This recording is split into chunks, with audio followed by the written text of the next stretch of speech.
What's up, everyone? It's your girl Faye. I'm back again kama kawaida to mean as always. So it's Friday, and last Friday marked the end of our Alice Cooper Fridays and paved way for the Who Fridays. I hope you enjoyed the Alice Cooper Fridays. So for the Who Fridays, we are going to do it in a similar manner that we did Alice Cooper. So we are going to be watching performances from the concert by The Who, that is the Isle of Wight Festival, 1970s, 1970. And you guys already know how much I love the 70s, so really excited. And before we begin that, I've been given a little history of The Who and especially John Entwistle. So just allow me to read some information that I have. Then we proceed. So the information I have says, until the death of their drummer, that is The Who, Kate Moon, they were just a quartet, and their singer, Roger Daltrey, who played the part of Tommy. I have a huge crush on Roger Daltrey. So Roger Daltrey rarely played anything but the occasional harmonica and or tambourine.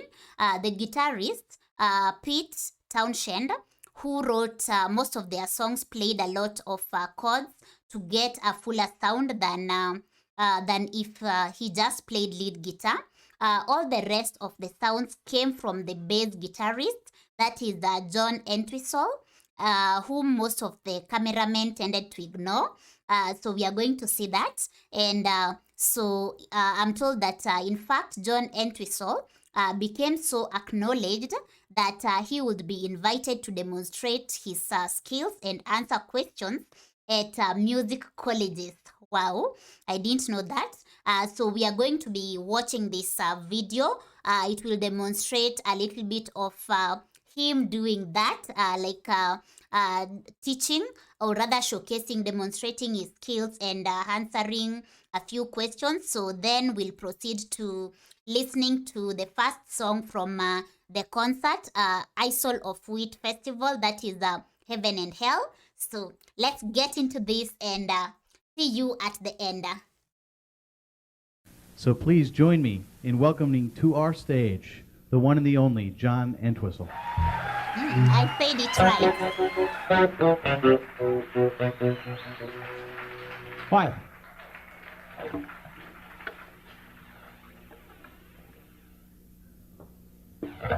Okay, I don't usually prepare anything for these things. I just play off the top of my head, so Wow. it could be pretty crappy or it might be good. I don't know.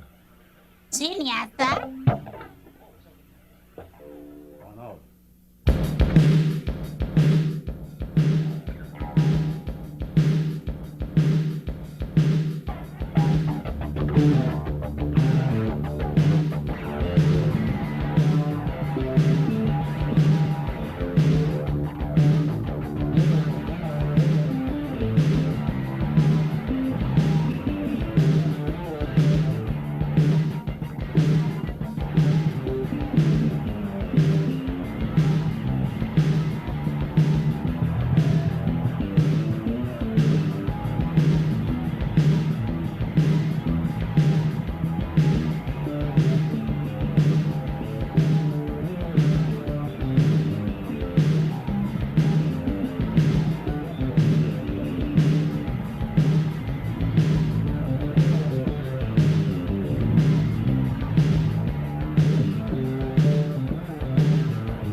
was good. So I hope you loved it. I must say, like, his fingers were so quick and he's doing it fast, but the sound coming out of it is so smooth and you don't even feel the effects. You get what I mean? That was really smooth. I hope you loved it, and I'm now coming to a conclusion that to play guitar when you have long nails, or rather not nails, long fingers, it's an advantage over those like us who have short fingers, maybe. Let me know in the comment section. So let's hear the questions. Okay. Have we got an audience mic out there at all? Microphone for the audience? Huh? Yeah. Okay. Any questions at all? Don't be shy. Wait. Fast. I want to know what you think of today's music that's happening. Today's music? Yeah. Today's rock and roll as compared to what was happening when, like around late 60s and what was going on in the 70s. There wasn't that much going on in the 70s. I think it all happened in the 60s, and it kind of got diversified, and the only thing I don't like today is video. You know, I kind of think it allows a lot of people with no talent to be successful, which is...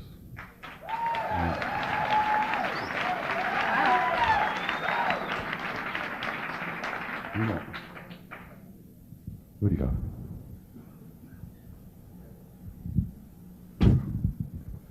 Should have put the seats further apart, huh? I'd like to know what kind of processing you're using there. That sound is really great. I'd like to know what you're using to get that sound. There's a whole bunch of things. I mean, this is basically a toy setup that I put together over here. I usually use like 415s on stage and about 812s, and it goes through stereo on the top with a couple of outboard things and mono on the bottom. So it's kind of a split sound. If you turn one off, it sounds awful. Oh. That was Greek to me. Bottom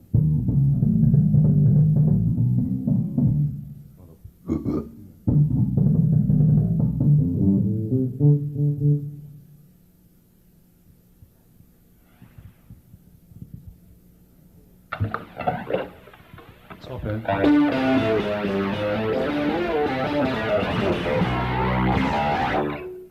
It's got a chorus to spread the stereo out.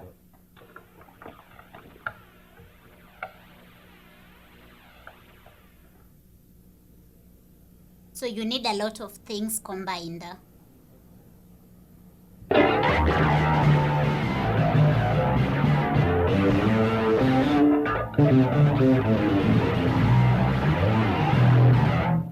Well, it's kind of a combination of two sets of amps.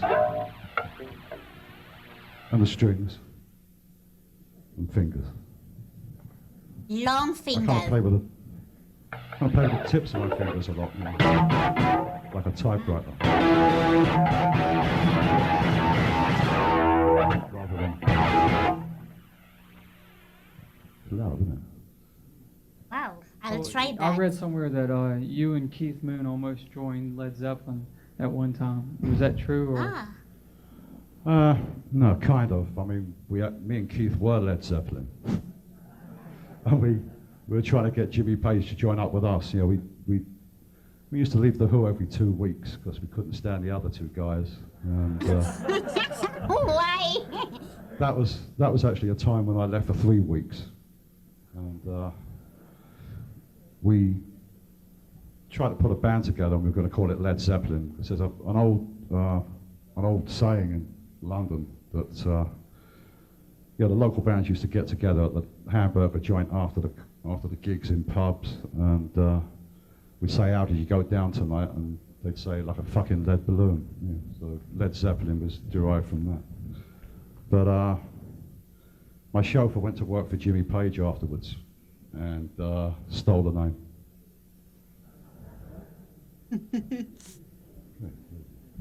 Interesting.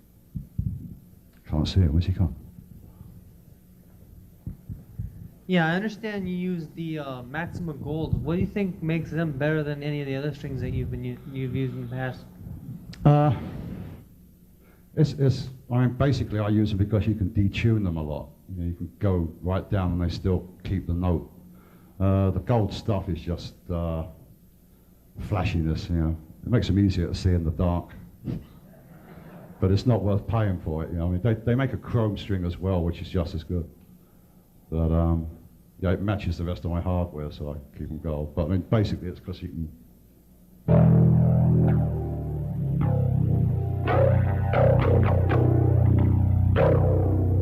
get a pretty good low note out of it, basically in the studio.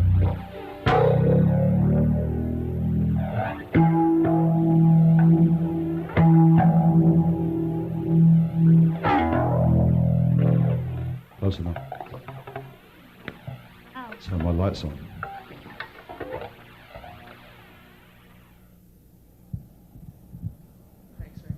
What projects do you have going now? Are you living in LA? I'm gonna be, yeah. I just bought a house over here. Currently, I'm writing a book about the Who. Basically, all the funny things that happen, not the straight boring history and all that crap. It's, you know, smashing hotels and what it was like to use bad equipment. Yeah. I'd love to read it. And then there are plans for a Japanese tour with Joe Walsh and Jeff Baxter and Simon Phillips. So just a one-off at the moment. How did you feel about working with the guys from Rat Race Choir? No idea. It was good fun. Just that they were so ugly. Like no, it was good. You know, it was. I went to get out and play, and they've been playing Who stuff for a long time.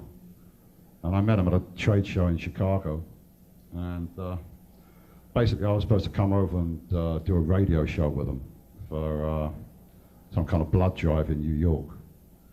And it kind of mushroomed. We got a couple of warm-up gigs, and then we had a couple of gigs afterwards. We ended up doing 30 concerts in 5 weeks. I was supposed to go home in a week. Yeah.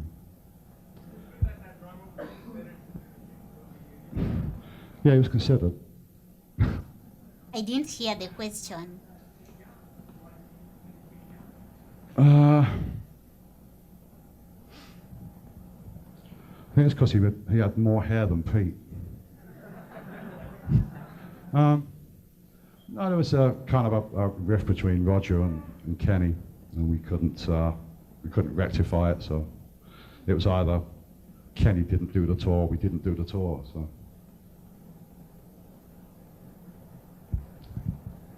Yeah, it seemed like Pete Townsend didn't really want to tour this year, or the last tour. Just want to tour any year. No, was it a lot harder to work with him this tour than it was the last? You know. I didn't see that much of him really. It was a bit weird because I couldn't hear him on my side of the stage. All I could hear was Steve Boltz, and I don't think I'd really like to do another one like that. It was too. A lot of people. It felt like the Who meet James Last. It's kind of. I hear you two are going to be recording, are you? Sorry? The Who. The I Who. hear that after The this The tour Who that don't you will exist be... anymore. We've broken up again. Sad. Again. Again. Pete Townsend recently admitted that he has hearing problems from his days touring with The Who. Are you experiencing anything like that? Yeah, but not until 2 years ago. My ears were above average. You know, I had my ears tested a couple of times, and I was working with a click track in the studio, and we had to have the click track so loud, and I've had a whistle in this ear since. So I've got some problems with this ear. This ear, yeah. Is that always, or just during high decibels when you're playing? It comes and it goes. You know, it's kind of a frequency that cuts out birds singing, which is okay. get to lay in. When did you start using that Trace Elliott setup? This morning.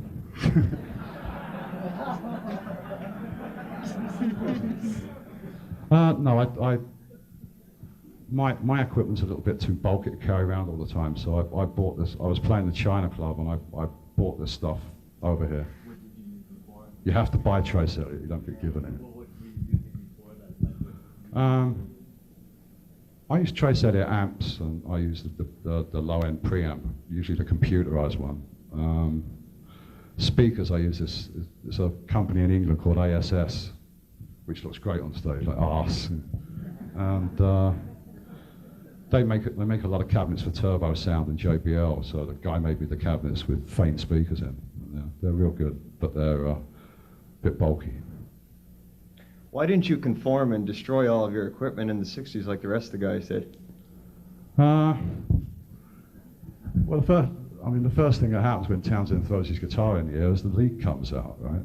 And you've got to have something going on, some kind of sound. So I was the one sort of chosen to put the sound on. Every time Townsend is going like that, his guitar's unplugged, so all those clang, clang, clang, clang, clang, clangs were me, trying to make as much noise as possible. And I've smashed about 12 basses, no, 13. Wow. Usually in the dressing room because I can't get them set up properly. Wow. If I get angry with a bass, I'll smash it. I've smashed about 4 on stage, but no one was there. It seems like no one was there. Yeah, in your opinion, do you think the Who was ever the same after Keith's death? No, because for a start, we got a keyboard player, which kind of got in my way.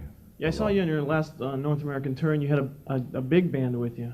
Yeah, James Was Last that Orchestra. basically like a money-making thing, or did you, was that...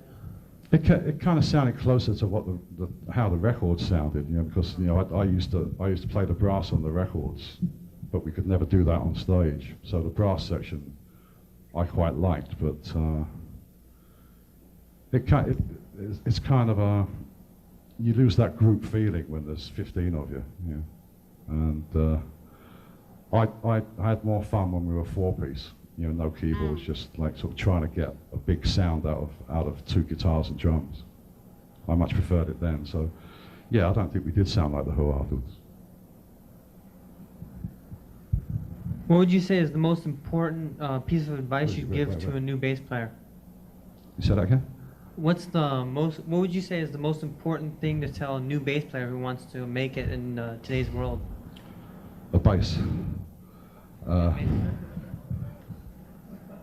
No, I'd say start off copying somebody, but then go in your own direction. I never really had anyone to copy, so I had to invent it all myself.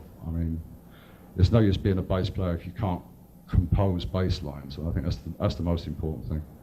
And the other thing is just try different textures and use different sounds. Don't practice too often. Go easy, yeah? Yeah, shout it.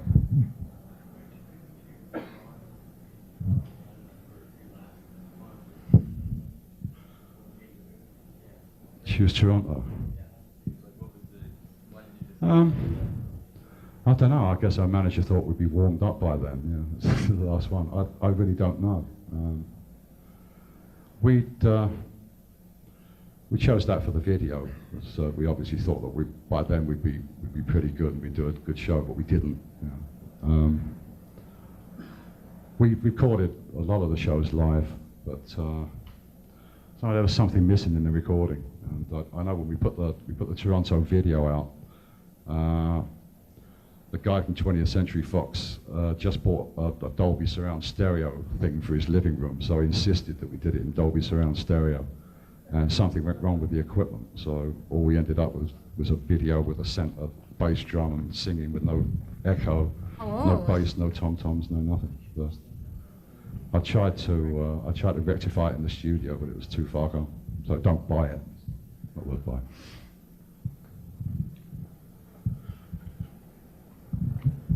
On It's Hard, you wrote a number of good songs. John. Oh, there you are.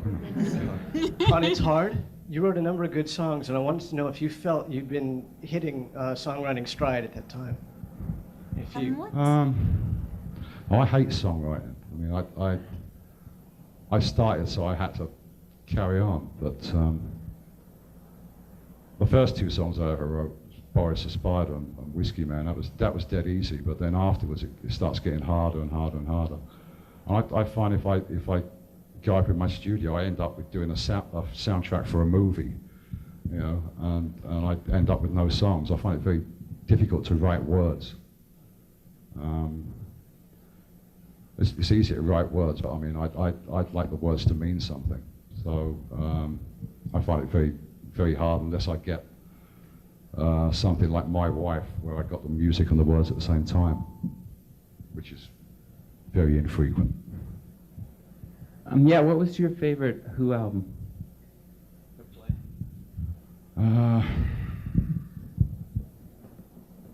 Live at Leeds. Not sure if I've watched songs from that. I think that one was the only one that sounded like The Who. I mean, the rest of our live albums were a bit strange, but I think other than that, I had the most fun doing the Quick One album. But I suppose the best one for content is Who's Next.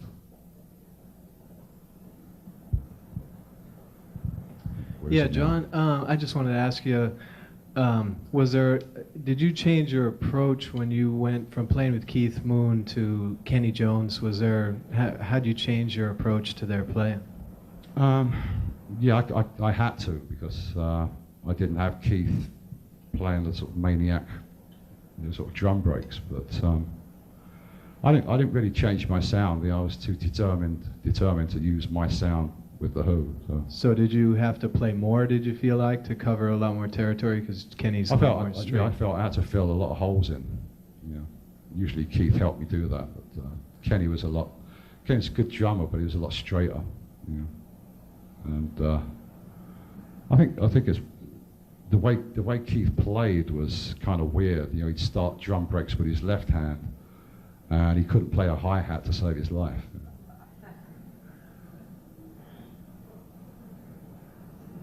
Okay.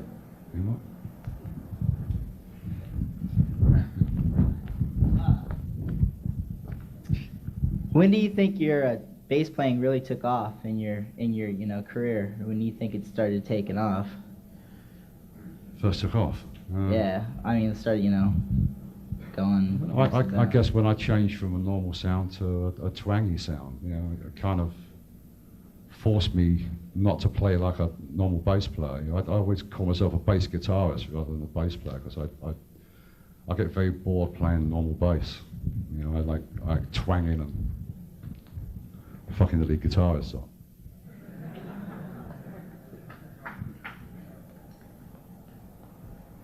Wow.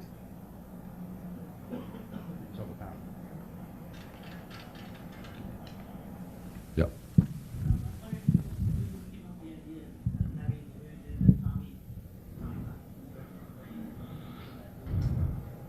Yeah, I'd like to find him as well.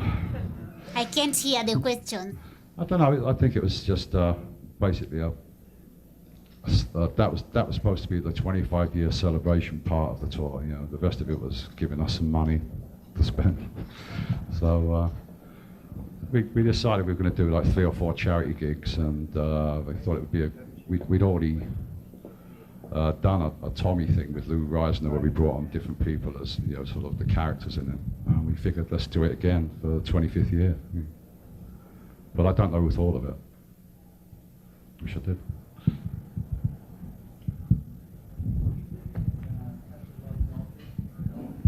Sorry? The question is, No, we're just good friends. Does he see Roger Daltrey lately?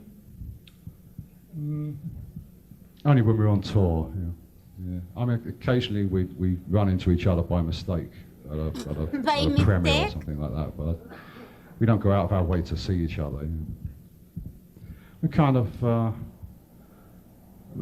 different from each other. Yeah, the only thing we've got in common is the Who's music. You know, I mean, Roger is not the kind of guy that I go out to a nightclub with to have a good time. You know. Which is normal. I guess a bit. Oh, all right. I was going to play again, but Did you have trouble when you first started playing with Keith Moon? no, not really. No. It was a bit tricky sometimes because he'd go for a break and then sometimes he'd come out of it out of time, and he was determined that his on-beat and off-beat was the right one, so I'd have to go back and look at his bass drum foot to find out what the hell he was doing. Wow. But apart from that, the main trouble we had with Keith was when we were recording. You know, there were certain rhythm patterns that weren't in his head. You know, for example, the hi-hat business. And when we recorded "I'm Free" in Tommy, the basic hi-hat and snare was played by me and Pete. And then we brought in Keith to put the drum breaks on the top. You know. Oh, wow. Yeah.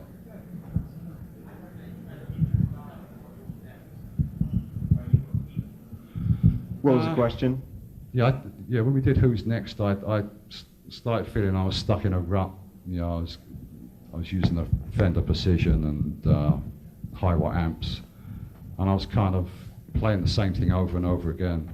And I decided the only way to get out of the rut was to change basses, change equipment, and play in a different way. So I stopped using the trebly sound for a while, and that was round about Who's Next. But I mean, it helps to get out of a rut. You know, just change equipment. You know, cut off a finger. That's another way. Got a question over here. The song 905 off of Who Are You? Did you sing that? And if you did, or if you didn't even, what is it about exactly? I can't quite understand. Which song's that? 905? 905, yeah. Yeah, I usually try and sing my songs, but luckily I towards the end I started getting more than one song on the album, so I let Roger sing a couple. But yeah, I'm singing 905. Sorry? What's 905 about? Test tube babies. He's number 905. It was I started writing a science fiction musical, and it kind of interfered with what Pete was writing, so we decided to join the stuff together, and it ended up as the Who Are You album. But basically, my 3 songs were from my science fiction novel, which never came out anyway, so it was okay. John, do you think the friction that you guys had contributed creatively to you as a band? Sometimes it can push people. I think it contributed to the violence on stage. I don't Violence on think it stage. triggered off anything creative somehow. Creating havoc, yeah. Yeah. Well, the whole thing about I'm sorry, that was fun. You're creating havoc. Who were 4 different people, and there was always fiction, and that was part of our image. But I don't think it actually helped the creative side, you know. Especially when you'd be, you know, recording and like Roger would storm out. You know, that's not really creative. Excuse me, John. I've heard that you've got one of the largest collections of guitars and basses in the world. Can you tell me how many you've got? You have to speak up. You've got one of the largest collections of guitars and basses in the world. Do you know how many instruments you've got approximately? Boy. Just approximately. I think it's something like 260. But it fluctuates. You know, sometimes I decide to sell a few off to buy a couple of better examples. You know, but it fluctuates between 180 and 260. Wow. Next week it'll be 262. Jeez. Okay, we're going to hold questions here for a moment and have John play a little bit more. Oh, shit. Oh, wow. So that's it for today. I hope you enjoyed the conversation and the part of him demonstrating his skills to the students. So if you loved this, give it some love. And now we are going to proceed to listening to Heaven and Hell. So let's get straight into it and see you at the end. So guys, I'm back with the other part of this episode, and here we are going to be listening to the first song of this concert, which is Heaven and Hell. I'm told that this song was written and during this performance performed by John Entwistle. So I'm really curious to watch it, and I'm hoping that, of course, you're coming along. So let's get straight into it and see you at the end for my comments.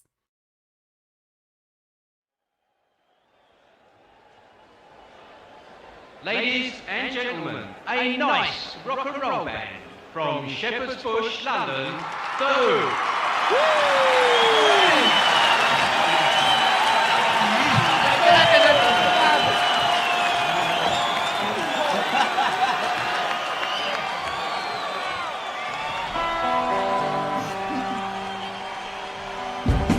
Wow, 600,000.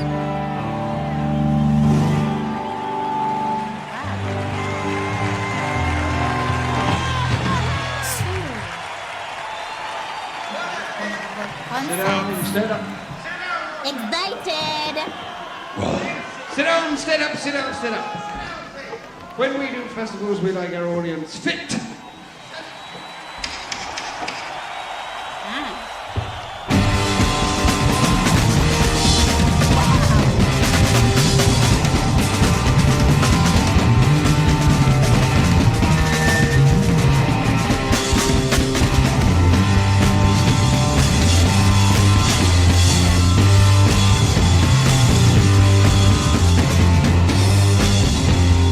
Top of the sky is a place where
I'm not ready. I'm not ready, clearly. Smile, you buggers! Wow.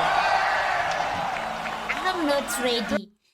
So this is the first song from this concert, Isle of Wight Festival. And I think, as I said, I'm not ready. If this is the first one, I can't imagine what the others have in store. So I'm really excited and looking forward to it. That was such a performance.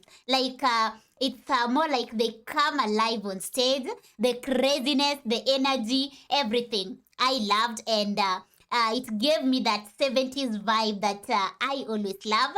So I hope you enjoyed this, and if you did, please consider to give it some love and then drop a comment and share what wowed you about this. How did you feel regarding the performance, and what is your take on it? And of course, take away from it as well. I'm still not, I feel like I'm not ready. Whatever is in store, okay, I can't wait. So to just talk of the song Heaven and Hell. So the song is basically highlighting if you are good on earth, when you die, you go to heaven and grow wings and fly all over.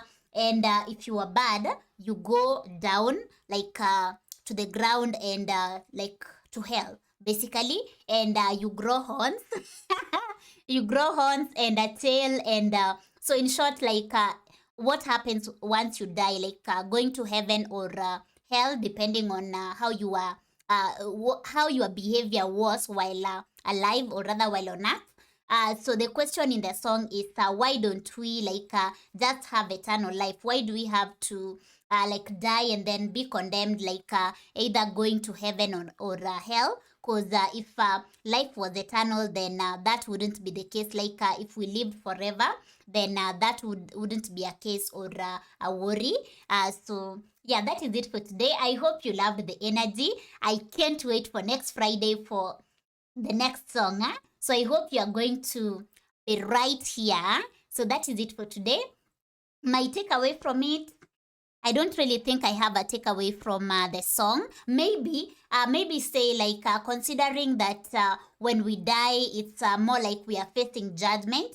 It's better when we are alive, let's try not to judge others, or rather be judgmental, because if you are judging me when I'm alive, and then when I die, then I'm also judged. So it's better to wait. When we die, we'll get judged. But while on earth, let's just be free and live life, basically, because life is not eternal. So we'll die. So basically, that's what I would say my takeaway is. Let me know yours in the comment section. And this episode is sponsored by Mzee Phantom. So Mzee Phantom, thank you so much. And in case you're new here, karibu. That is Swahili for welcome. And feel right at home.